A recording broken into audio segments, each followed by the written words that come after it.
You wanted the best. You've got the best podcast, the hottest podcast in the world. The Chris Voss Show, the preeminent podcast with guests so smart you may experience serious brain bleed. The CEOs, authors, thought leaders, visionaries, and motivators. Get ready. Strap yourself in. Keep your hands, arms, and legs inside the vehicle at all times, because you're about to go on a monster education roller coaster with your brain.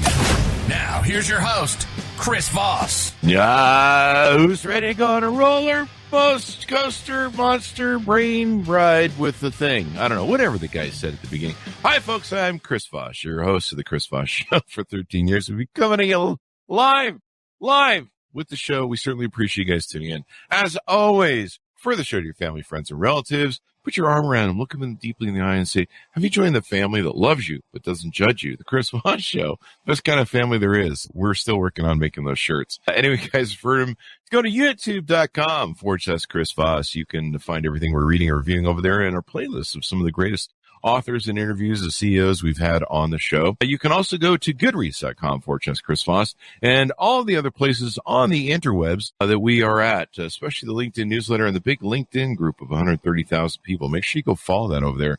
That group just gets growing and growing. I mean, I think the last count was 122. It's crazy what goes on over there on the LinkedInage, as we like to call it, or as the kids call it. The kids don't call it that. I just make that up as it goes along. But you know that. Today, we have an amazing gentleman on the show. He's the Chief Product Officer and Chief Information Security Officers. He's been offered an officer position, but he's the Chief Information Security Officer. I don't. What is it going on with the officer thing this morning, Steve? I don't know, man. There's some nervousness in you when you hear the word officer and cop. And that's probably what it is. I'm thinking of all the things that I've done lately, like leaving the lid off of the jam and different things like that, and all the heinous crimes that I've done. What else did I do that's been a heinous crime lately? I don't know. I'll think of some later in the show. I'm sure they'll come to me. But I'm clearly worried. You are.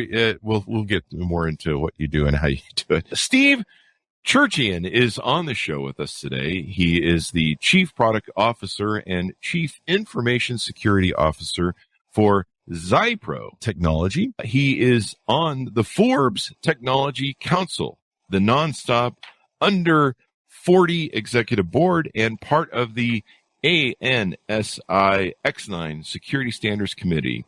With over 20 years in the cybersecurity field, Steve is responsible for strategy and innovation of XYPRO's security product line, as well as overseeing their risk compliance security to ensure the best experience for customers in the mission-critical computing marketplace. Steve is an engaging and dynamic speaker. I've watched a few of his videos, actually, who regularly presents on cybersecurity topics at conferences around the world. And now we've roped him into coming on to the show. Here he is. Steve, welcome to the show. How are you? Great. I'm glad to be here, Chris. I'm looking forward to this one. There you go. It's wonderful to have you as well. We're going to be talking about some really interesting things when it comes to cybersecurity, internet security, and some of the amazing things that you guys cover with not only your business, but also your knowledge in the world. And it's crazy what's going on today with all the different cybersecurity hacks, et cetera, et cetera. Give us your .com so people can find you on the interwebs, please. Yeah, our website is www.xypro.com, XYPRO.com. There you go. And I just remember one of the other crimes that I recently committed. I ripped the tag off a mattress. So you can arrest me now and take me in. Anyway, guys, so Steve, give us an overview of XYPRO and what it does. Sure. So we provide security for the mission critical market. That means all of your critical infrastructure. You're talking banking, retailers, telecom, food services industry, anything that keeps the world going. Those companies are our customers, and we provide the security to protect all of the transactions, all of the data that those companies handle. They say we provide security for what's called an HPE nonstop platform. It's essentially a mainframe system. And most people have never heard of this, but I guarantee you almost everybody interacts with a nonstop server at least a dozen times a day. Mm-hmm. Pull your credit card or pull your wallet out and look at all the logos on your credit cards. Every one of those logos are our customer. Oh, wow. And every one of those customers depend on us to keep their customer data safe. Mm. And that's really a big thing these days. How big is the numbers when it comes to hacks? And I mean, is there even a number you can put on it? Because it seems like every day there's something going on. Yeah, the numbers just keep increasing every day. So I can flash all kinds of statistics in front of you, but by tomorrow, all of those will be obsolete. That's true. Immensely increased. People watch our videos 10 years from now, so they'll be like, those numbers are really old. They do that to me all the time. We can't even put price when we review products. We can't even put prices on stuff because they'll be like, that's not $300 anymore 10 years from now. It's funny.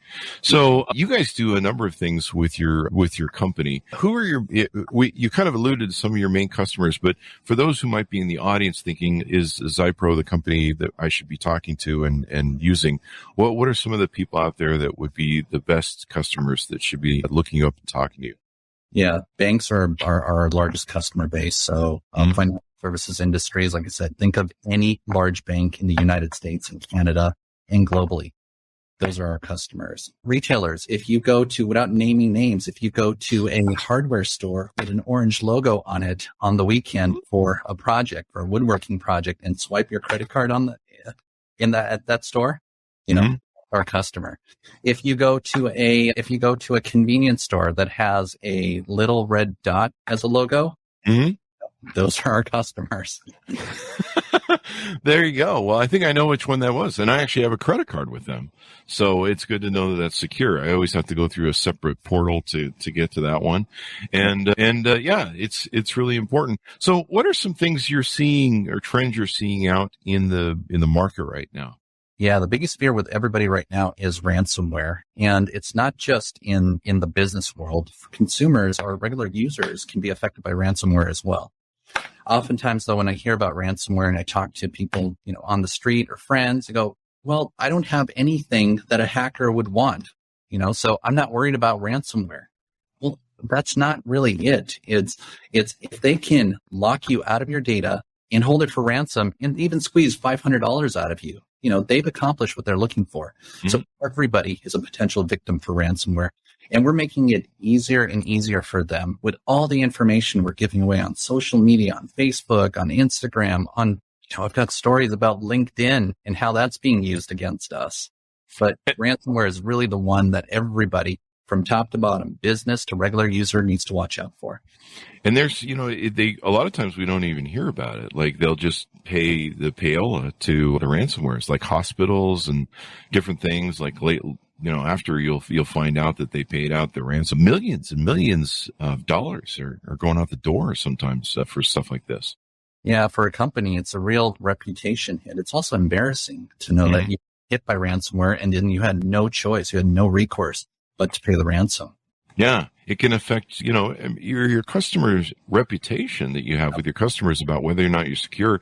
It makes me angry. I get the I forget what it's called, but it's some free service that tells you when your password's been out there in the public. And it used to be really infrequently that I would get like an email saying, "Oh, your password and login have been found on, some site. And here you go. This is what it is." It used to be really infrequent. Now it happens so often, but it does make me and affect my the consumer reputation, my protection, my security of going, I can't trust these guys anymore. And so it has a major effect on that for the business, not only is for an embarrassing effect. Yeah, absolutely. And those password lists that you're talking about, those were probably compromised years and years ago and just kind of circulating around the dark web. And they change hands. They go from hacker to potential wannabe hacker. And different people find different ways or clever ways to be able to utilize that against you. For example, Yahoo got breached back in 2014, 2013, whenever it was. And their entire user database plus passwords are floating around the dark web. Even now, they're still floating around the dark web. So you might get an email saying, I've got inappropriate pictures of you, and unless you pay a ransom, I'm going to release out to all of your business contacts, and then they'll qualify that by saying, by the way, here's your password. So wow. But unbeknownst to the user that's receiving it, the only reason they have their account and password is because a company like Yahoo or somebody else got compromised years and years ago. But it freaks people out. I mean, you see a message like that and you're not any more aware. You go, oh my gosh. I actually got an email that someone had inappropriate photos of me and my face in really ugly and disproportionate positions, but it was Facebook just letting me know that my profile pictures were ugly. So that was that. Yeah, they're really good. I remember years ago, this is back when texting was just very first starting out, but I had a girlfriend who was breaking up with me send me a picture saying, "You'll never see these again." And I remember thinking in my head, this is like something that can really go bad in so many different ways.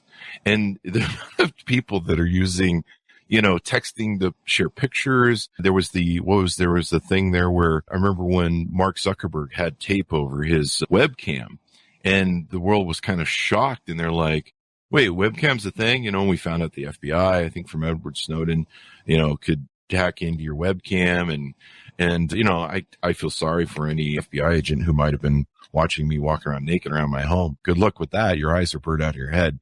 But no, it's crazy, all the different things that are going on nowadays. You recently wrote about the Uber hack. You talked about on LinkedIn and different things. Talk to us about that, because that was quite huge. Yeah, really interesting the way that one played out. And when people think hacking, they think of somebody in a hoodie sitting in front of 20 computer screens with all kinds of source code running up and down their screen, doing some really sophisticated stuff. And that's not what happened here.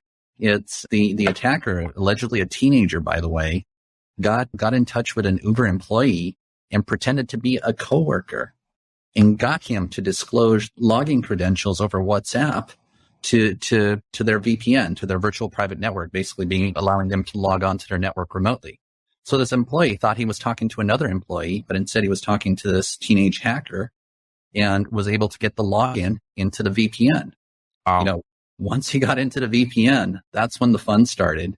You get into the VPN and you're scanning around. You're trying to live off the land and see what you can find. And he found a network share, and this is where it gets really, and it just blows my mind that this is still happening in 2022. So he found a network share with a file in it that had, in clear text, administrator username and password to their enterprise password vault. Your enterprise password vault is your safe. It's the entire keys to the submarine. So logs into the vault, and there are all the credentials of everything that Uber has access to, including the break glass account, meaning the accounts that the cybersecurity teams would use to kick this guy off, basically to lock him up. Those accounts were already compromised because he had full unfettered access to the vault, and he even posted screenshots of what he had access to.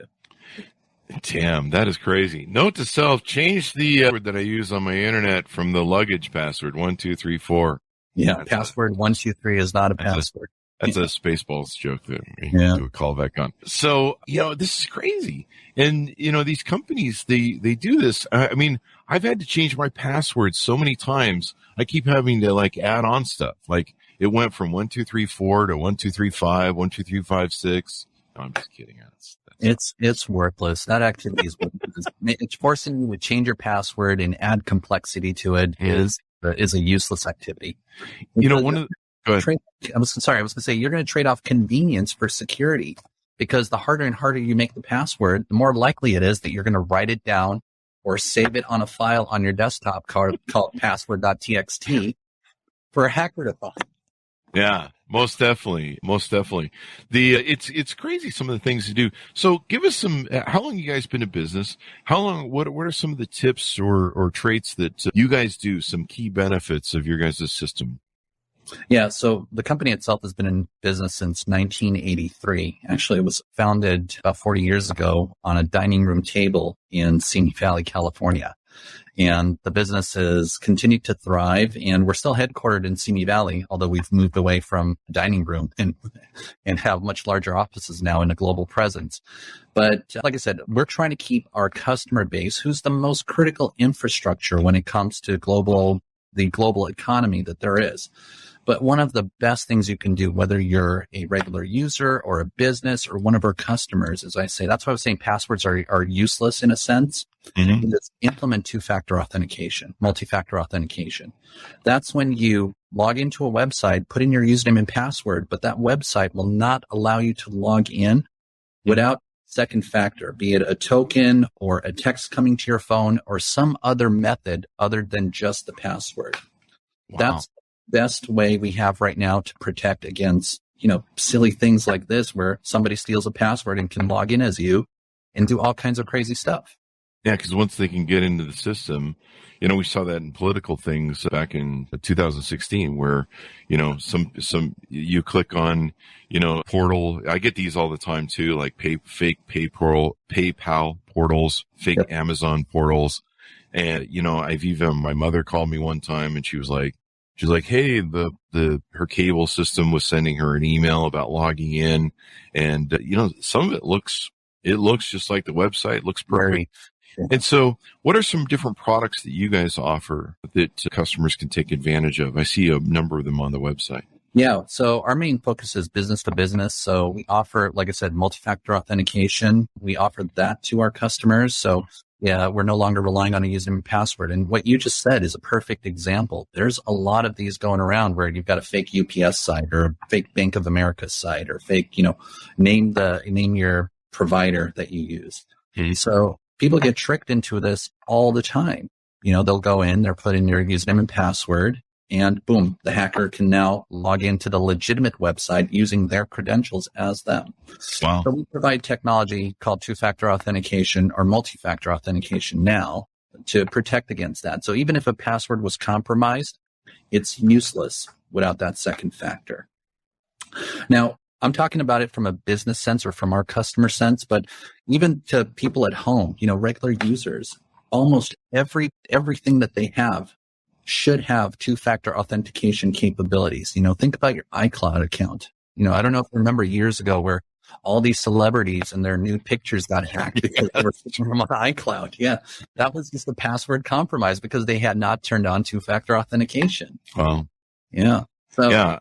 I love two-factor identification. It took me a while to get used to it because I was like, this sure is a pain in the butt. But, man, after you've been hacked and had issues, man, it sure is nice. Yeah, it's not worth the gamble. So turn it on for your banking. Turn it on for your smart devices. We've all got smart switches at home, Nest thermostats, Ring cameras, all that stuff.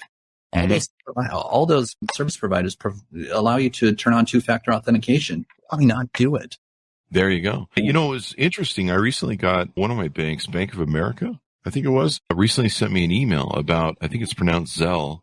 Mm-hmm. And there's like all these ways that they've been using Zelle to basically scam where you actually pay money to somebody that you paid yourself, I remember the old days of Craigslist. You get like, if you were renting a property or something, you'd be like, we're going to send you a check, or if you were selling a product, they'd send you a check for more. But I guess there was something similar to that they were doing with Zelle where they were overpaying or something. And I was really surprised that my bank not only was willing to admit there was a problem, but, sent out a big notice like, hey, if you use Zelle, there's scams going on. Here's what to watch out for. It really is insane how crazy it is out there. It's getting clever and clever. Somebody was telling me a story once that their grandmother got a phone call saying that there's a flower delivery, but includes a bottle of champagne. So they need somebody over 18 to sign for it. Wow. So delivery man shows up to the house, knocks on the door. Here he is standing with flowers and a bottle of champagne. And somebody opens the door and the delivery person says, I need a credit card to validate or verify that the person receiving this is over 18. So wow. This person pulls out their credit card. The delivery person, quote unquote delivery person, takes a copy of the credit card, swipes it through their machine, leaves the flower, and off they go. And then unbeknownst to that user, here's $10,000 of illegitimate charges showing up on their credit card statement. Wow. Yeah. That is just crazy. And sometimes, I don't know what credit card companies do, but I remember one time we had a bunch of checks get stolen and somebody ran up about $3,000 or $4,000 worth of bad checks and stuff. And it was just amazing where they could get the checks passed. Cause I'm like, I can never get checks passed there. Like they always ask for ID. Like, how did you do that? And it was crazy, but it was interesting that the banks just kind of were like, I asked my bank, I'm like, are you going to go after this person? No, let's write it off. So let's cover by insurance. Yeah, so it almost kind of encourages these guys just to keep going. I've seen some of the videos of some of these scam centers that they have in India and stuff, and it's just insane. So what are some other products that you guys offer or resources that you guys offer as I'm looking over your website? Sure. So we do the multi-factor authentication stuff, but we're heavy in compliance. So in our industry, compliance, especially with banks, regulatory compliance and other compliance frameworks is a necessary part of the job. Mm-hmm. So we provide products and services that help our customers simplify their compliance activity. And then we're big in SAP HANA and Linux space. So SAP HANA in large organizations is an ERP system. Mm-hmm. And we've partnered with Hewlett-Packard Enterprise to provide some really, really cool stuff we're doing there around security and monitoring and hardening of those environments. When I talk about SAP HANA, almost every company you can think of has HANA or Linux in their environment, in their ecosystem. So every one of them are customers or potential customers of ours. Wow. So if you're running a Linux OS or HANA system, which is an SAP system, you make sure you're compliant. I mean, that's a big deal for companies. And, being able to say to your customers and hold their trust is really important. I mean, Uber, I was just really surprised that. Oh my God. It's the edge for a lot of these companies, because if the very first question most customers ask of their provider is, what's your security? What do you do in terms of security? And if you can instill that trust in your customer that, don't worry, your personal data, your banking information, your social security numbers, your passport information is secure on our systems, you've got a competitive edge over others that you're competing against. Mm-hmm. And I saw a recent discussion you had about 0-day vulnerabilities. Talk to us about what that is about. Yeah, that was a great one. At an interview recently with Rich DeMuro on KTLA5, we were talking about 0-day vulnerabilities being vulnerabilities in either your phone or computer or an application that aren't widely publicized, that attackers are still taking advantage of because the vendor has not put out a patch to address that vulnerability. Yeah. So it's things that might have been there for years, months, whatever. They've been there for a while, and the vendor might not have known about it, or may have known about it, but not necessarily put out a fix for that vulnerability. So hackers essentially have free reign, and they go ahead and they exploit it for as long as they can. That's why it's very, very important to make sure you're updating your phones, your computer, your smart devices. I've seen phones where you look at the App Store, for example, and you'll see a big logo with 99 plus next to it. Are you kidding me? And, the typical response is, well, I don't want to update it because I don't want to change anything. Yeah, those updates are really important, especially for security things. Yeah. Yeah, they're not just for new features, or they're not going to change the way you call grandma. It's literally, it's patching up security holes that the vendor has noticed. And, I learned that the hard way with our website years and years and years ago, where I wasn't updating some WordPress plugins. Yeah. And I was like, we'll get to that update of the WordPress plugin. And then, later we're like, why is the site offline? And, there was some sort of exploit that came through the plugins. You disable the plugins, and then one by one, you got to go through and figure out which one was the one that got compromised. And sure enough, we hadn't updated it and everything else. And so, whether it's WordPress sites or websites or any different things, there's like a million ways for these guys to get in and ruin your life. One of the articles you had that was up on LinkedIn was talking about HR departments and the I guess this is the new popular thing to exploit them, especially with so much hiring that everyone's doing nowadays. Yeah, all the resumes, you can easily hide ransomware, a malicious script, some other way to infiltrate a network coming through HR, because HR is typically they're not IT professionals. So they might not have security and, best practices at the top of their mind. They're just volume. I'm getting all these resumes. I've got to churn through them, and I've got to hire the best candidates. So it's very easy to sneak a PDF or a Word file that has some malicious code in it that as soon as you open it up, executes, and boom, your system is ransomed. I get that all the time. Yeah. That's why I say it's critical that security isn't just viewed as an IT problem. It's an entire company problem. It's a risk to the company, just like any other risk, just like supply chain risk, just like a strike, just like, any other business disruption. Security should be viewed the same way. And everybody from the receptionist all the way up to the level and the board should personally take accountability to make sure they're protecting the company. Yeah, it's crazy. I get these PDFs sent to me. Like I said, I just recently got a YouTube takedown thing that keeps being sent to me. I'm sure it's a PDF that I click on it. I have issues. Yeah, I've learned I don't click on anything nowadays. I'm just like I'm so protective. I'm watching my links. Whereas this, like if I get an email from my bank, I don't click on anything on the email or PayPal. I go to my PayPal link or my bank account link directly. I type it in and, make sure and go. Two-factor identification, of course, is really important. It's crazy, all the stuff. And I can imagine the HR department, like you say, between all the different resumes they get, PDF hacks, it's crazy stuff. And all you got to do is click it. And I see that all the time too on Facebook. They'll send them through Messenger and they're like, here, click this thing. Is this you? And you're like, oh, you're going to click. And then all of a sudden all your friends are getting it. It spreads like wildfire. They have that, or they'll hack into a Facebook account because you don't have two-factor authentication turned off. So they'll hack into a friend's Facebook account and start messaging the friends list going, so-and-so's in jail. We need $500 to bail him out. Can you send $500 to this PayPal account? And it's mind-blowing how many people fall for that. That happened to my friend's grandmother. She got a call, I think it was, from someone in New York who said that he was in jail and he needed like $12,000 or $18,000. It was one of the two. My mind's a little fuzzy on it, but it was $12,000 or 18, one of those two, and called his 80, 90-year-old grandmother and said that he's in jail. We need this money for bail to bail him out. You need to wire this money now.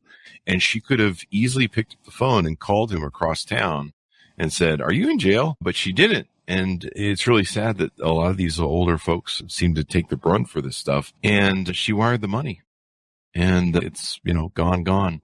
Yeah. And it's just crazy. I mean, that's an extraordinary amount of money to lose.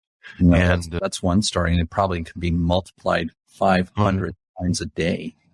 Yeah. Well, you look at the farms, the hacking farms that are in, I believe, North Korea and stuff, Russia, different things like that. I mean, our website just gets hit constantly, and we have protections and stuff, firewalls and all that stuff up. But, to get the daily security report of all the hits we get around the world, and they'll give us a list of the countries. And I'm just like, wow, I didn't know we were that popular.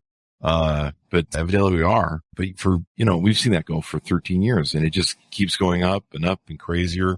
Seems to have fallen off the tighter we've made our security things, the less hits we get.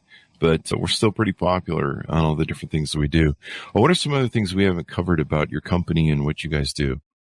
So we do a lot, like I said, we do compliance, two-factor authentication. We do a lot of the back-end security of credit card network. So that's all us, SAP HANA, Linux, but we also provide security services. So if our customers need us to come in and do an assessment on their security posture, we do that. We educate them. We train them on security best practices. We're constantly putting out articles and videos and all kinds of awareness campaigns to educate not just our customers, but, the general public on security best practices and what we're seeing out there and how scary the environment is actually getting out there. Yeah. Oh, that's good to have. You need training people, and it's great for people that can, have an assessment, like how good is our systems. And, I know there's these people out there that you can actually pay them to kick your system, all this sort of crazy stuff. It's insane how, just one little thing they can get into your system and take it over. So what's the best way for people to reach out to you, talk to you guys, get some advice, consult, all that sort of good stuff? Yeah, you can check out our website, XYPRO.com, XYPRO.com. Follow our LinkedIn, our Twitter, Instagram. We're all over social media, so we're very active there. We're constantly posting updates, awareness, things that we're talking about, things that others might not be talking about because it's uncomfortable, or we're seeing things that others aren't. So we're often, the news that we provide is a little different than the rest of the noise that's out there. So our message doesn't get lost in the noise. So follow our pages and get educated. There you go, guys. Reach out to them. Secure your systems, man. There's nothing worse than I've had my website taken down and almost out by the thing. I think about 5 years into the Chris Voss Show Word site, we had the whole site disappeared, and so mucked up that we were trying to recover it from the deep database of WordPress, and even like GoDaddy's like, I don't think you're getting that back. Like, and basically it would have been like just a humongous amount of work and years wiped out. And thankfully we did recover it, but we've always been attacked and gone through all sorts of stuff. The more high profile I've gotten, the more attacks we've gotten. And there's nothing worse. Like, it's just nightmarish. Anytime I log in, we update some plugin or something. And it's like, all of a sudden WordPress has got much better where it's much cleaner, but there's nothing worse when you see all your work wiped out, or you've got to go and rebuild it, refix stuff. Sometimes hacks just take the front end of it down, but it's just such a nightmare. And of course your business is offline as well too. That's why I say, yeah, you've got to back up your data. So I'm saying two-factor authentication, but that's not enough, because just back up your data and ensure there's services out there for dirt cheap.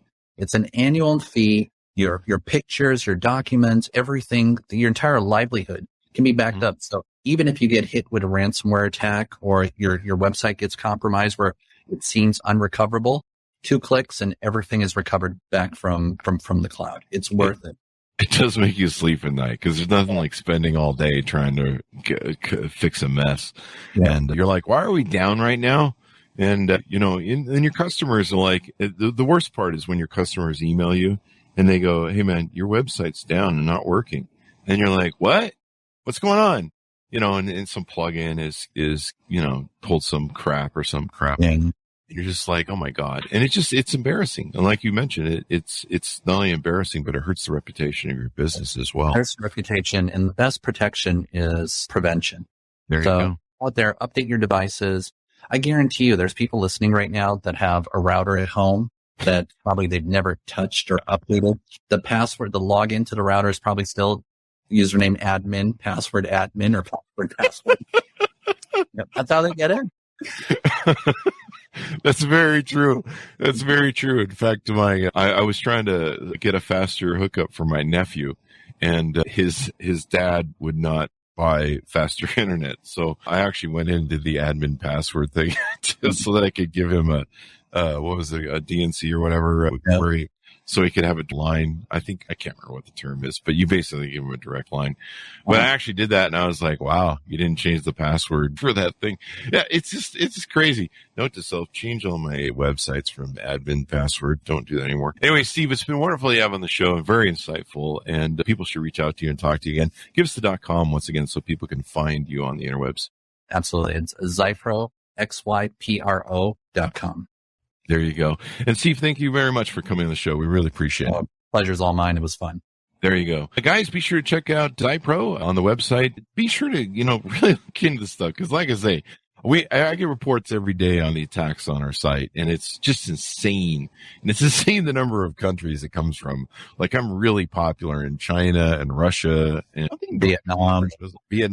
Yeah, I mean, the show's really popular everywhere. And I know the podcast is. We get the international podcast stuff, but I don't know, maybe they're listening going, we should hack that guy. He sounds hackable. Anyway, guys, thanks for tuning in. We really appreciate it. Go to youtube.com/Chris Voss, hit the bell notification button over there. Go to goodreads.com/Chris Voss, and all the different places we are on the interwebs. Thanks for tuning in. Be good to each other. Stay safe as always, and we'll see you next time.